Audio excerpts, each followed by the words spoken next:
The Premier League effectively has 2 transfer windows this summer, and with it, 2 transfer deadline days. That's twice the yellow Sky Sports ticker tape, twice the reporters waiting outside training grounds, and twice the deals announced by Harry Redknapp's car window. Well, maybe not that last one. My name's Steve and I'm a sports reporter focusing on world football and football finance.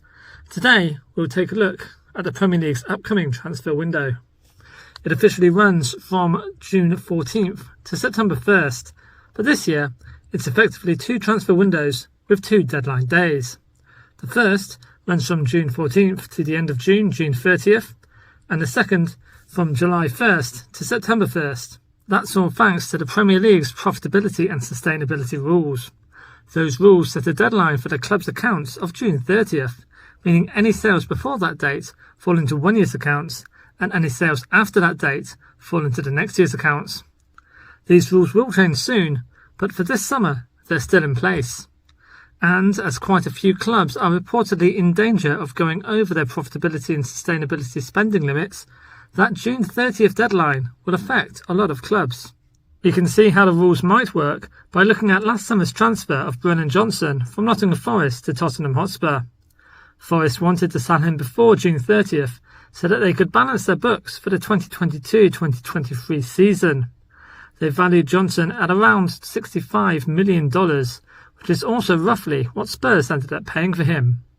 But bids before June 30th weren't close to this figure, and Johnson didn't want to move to some clubs anyway, like Brentford, who were bidding for him. Had Forest sold Johnson on June 30th for $65 million, they wouldn't have breached the FFP rules, and therefore wouldn't have been deducted 4 points by the Premier League this season. So the difference between selling a player in June and selling one in September could be enough to avoid a points deduction for some teams.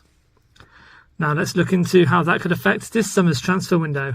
But before we do that, please give this video a like and subscribe. So why is FFP so important for this transfer window right now? Well, as football transfer fees and wages have skyrocketed over the years, what were once very generous allowed losses are now extremely restricting for clubs. And to compete in the Premier League, many clubs have to push those FFP rules right to the limits. Media reports over the last few months have suggested that Nottingham Forest, Newcastle United, Chelsea, Aston Villa, Brentford, Leicester City and perhaps some other teams are in danger of breaching the 2023-2024 FFP rules. Clubs naturally keep their finances secret until they have to report them, as knowing a club is in financial distress means that their rivals will try to buy their players on the cheap. So at the moment, it's hard to know which clubs for sure will need to sell their players before June 30th.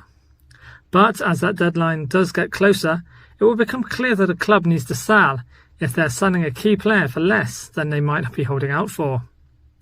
What happens if they can't sell a player by this deadline? Well, let's look at Nottingham Forest again from last season. They argued that their sale of Brennan Johnson was a near miss when it came to financial fair play rules. The Premier League Commission rejected this, but that might be because the eventual transfer happened 2 months after June 30th, and Brennan Johnson had been involved in several games for Forest since then. If a club sold a player in the first few days of July, they might have more luck with the near-miss argument. But at the same time, the Premier League wanted to slap Forest with an 8-point penalty, and not many clubs will be willing to risk such a points deduction by using a legal defence that hasn't been proven successful. So get ready for plenty of wheeling and dealing in the last 2 weeks of June, and if your club still has their best players on their books by July 1st, you can breathe a sigh of relief. Let me know what you think of the Premier League's profitability and sustainability rules in the comments below. Thanks for watching. See you next time.